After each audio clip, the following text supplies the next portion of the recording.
Bonjour à tous. Le Théâtre de la Colline où nous sommes aujourd'hui fut inauguré en 1988 par François Léotard. Cet édifice fut construit à l'emplacement du Théâtre de l'Est parisien créé par Guy Rétoré. Mais je vous propose tout de suite de découvrir les spectacles à l'affiche. Je vous emmène faire un voyage épique et plein de rebondissements au Splendide. Puis, nous irons au Lucernaire pour y rencontrer son directeur qui nous parlera du théâtre et de sa programmation. Et tout de suite, la pièce de deux jeunes metteurs en scène dans un spectacle qui amène à la réflexion. Clémentine Lorieux et Emmanuel Debout font le pari de reprendre le texte espagnol d'Angélica Lidl et le présentent au Théâtre Clavel. Maudit soit l'homme qui se confie en l'homme, un projet d'alphabétisation. Voilà le titre de cette pièce qui dresse un regard critique sur la société et qui décortique un alphabet où chaque lettre raconte une histoire. On va faire un joli manège avec tous les salopards de Paris qui ne nous aiment pas. Et on va se tirer une jolie balle dans la tête devant le putain de président de la France. Qu'est-ce que tu veux? Qu'est-ce que tu veux? Qu'est-ce que tu veux? Qu'est-ce que tu veux? Qu'est-ce que tu veux? Qu'est-ce que tu veux? Merde! Qu'est-ce que tu veux à la fin? Pour être français, il faut en parer.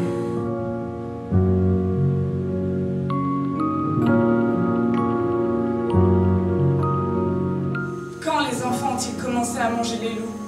Et en parlant de... Et en parlant de bouffe. Et en parlant de boue. Et en parlant de boue. Et en parlant de... Et en parlant de cul. Et en parlant de boulot. Et en parlant de politique. Et en parlant de la vie des autres.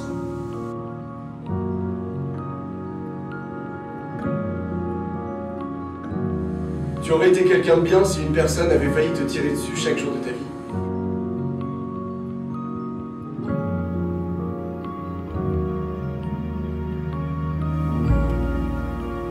Tu peux être assis pendant 15 ans à une table de mariage sans savoir que tu es en train de manger à côté d'un violeur.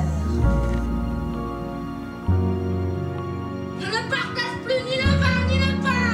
Je veux boire mon vin et manger mon pain.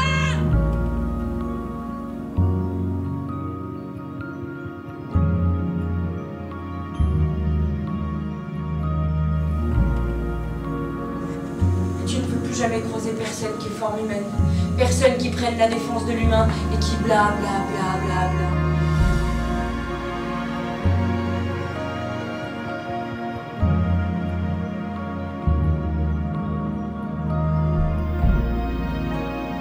Maudit soit l'homme qui se confie en l'homme. Salut maman!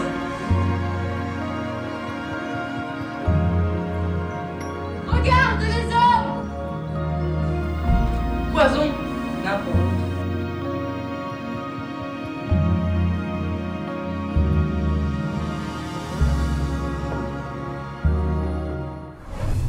En écrivant l'adaptation du célèbre ouvrage de Jules Verne pour le théâtre, Sébastien Azzopardi et Sacha Danino ne se doutaient pas que leur spectacle rencontrerait un succès aussi impressionnant. Une pièce drôle et éducative à découvrir en famille. En prenant chaque correspondance de paquebot et de train, on peut parfaitement réaliser le tour du monde en 80 jours. Eh bien moi, je suis prêt à parier 4000 livres que ce voyage est impossible.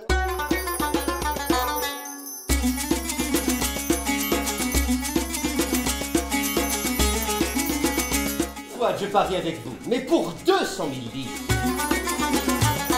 Ça va? Ça va bien. Pourquoi le tour du monde de Jules Verne? Parce que justement c'était infaisable. En 1h20, il va falloir partir d'Angleterre, aller en Égypte, en Inde, en Chine, en Amérique. Il fallait qu'on voit tout ça.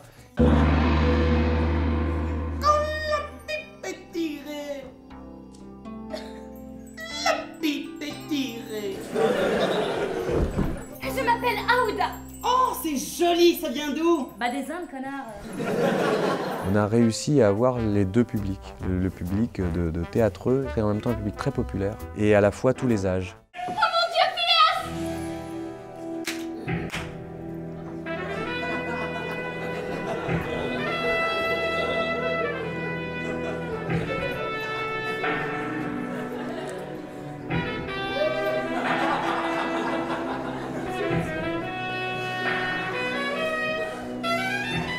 Pour moi, c'est la pièce de tous les records. On en est à 2700 représentations. C'est devenu une sorte de classique des sorties de Paris.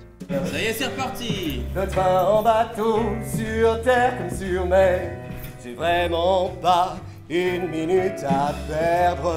Nous, on fait le tour du monde, car il paraît que la terre est ronde.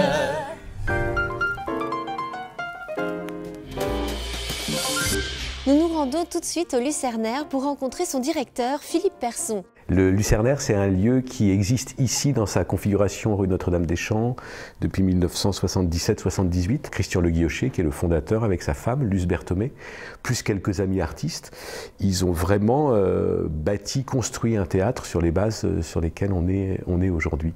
Avec ses trois salles de spectacle, ses 3 salles de cinéma, son restaurant, son bar. Vraiment, il a vraiment inventé cette formule, puisqu'à l'époque c'était vraiment une formule. Il y avait très peu de lieux qui mêlaient comme ça les activités. Et moi, depuis 2009, en fait, je dirige le lieu, mais je continue vraiment dans l'esprit. Alors, ça évolue évidemment, puisqu'il faut toujours évoluer dans les modes de fonctionnement et puis dans les choses qu'on propose aux spectateurs. Mais il y a ici un esprit qu'il faut vraiment garder, et en priorité, c'est celui-ci, c'est de dire, voilà, je vais au Lucernaire et je peux voir des genres de théâtre différents. On ne se reconnaît pas dans les théâtres qui ont des thématiques très précises, des lignes de programmation. Voilà. C'est encore une fois, c'est la variété des propositions qui fait la force du lieu. Nous, en fait, on est dans un roulement absolument continu de programmer, encore une fois, 8 spectacles par soir dans nos 3 salles. Alors cet été, au Lucernaire, vous pourrez voir la comédie de Carole Fréchette qui s'appelle Les 7 jours de Simon Labrosse. On va accueillir un spectacle qui s'appelle Les Amnésiques n'ont rien vécu d'inoubliable, qui est un spectacle formidable, comme tous d'ailleurs, mais celui-là est très original puisque c'est un couple dans une baignoire et pendant 1 heure, la femme demande à l'homme à quoi tu penses et lui apporte à chaque fois des réponses différentes. Donc on va avoir Crime et Châtiment et on va avoir ce qu'on peut aussi appeler un classique, Délire à 2 de Ionesco, qui est une pièce que j'adore, qui est pareil, qui est sur le couple là, mais voilà, avec l'absurdité et l'humour de Ionesco. Et puis on va avoir une proposition musicale, de théâtre musical, qu'on va développer aussi à partir de février 2015. On fera beaucoup plus de propositions dans cette direction. Un spectacle qui s'appelle Les élans ne sont pas toujours des animaux faciles. Voilà. C'est très drôle, c'est très bien joué, c'est musical. Voilà, ça c'est un des spectacles de 21h30. Il va y avoir une pièce de Duringer qui s'appelle Histoire d'hommes. 3 jeunes femmes qui parlent des hommes. Alors là, voilà, c'est décapant. Et puis au Paradis, on va avoir une pièce de Michel Tremblay, un auteur québécois qu'on aime beaucoup, avec une pièce qui s'appelle Johnny Mangano. C'est l'histoire d'un petit musical dans les années 70 et on en découvre les coulisses. Et puis un magnifique spectacle autour d'Arthur Miller qui s'appelle Le monde du sexe et qui traite de tous les rapports d'Arthur Miller avec les femmes et dans son écriture et dans sa vie.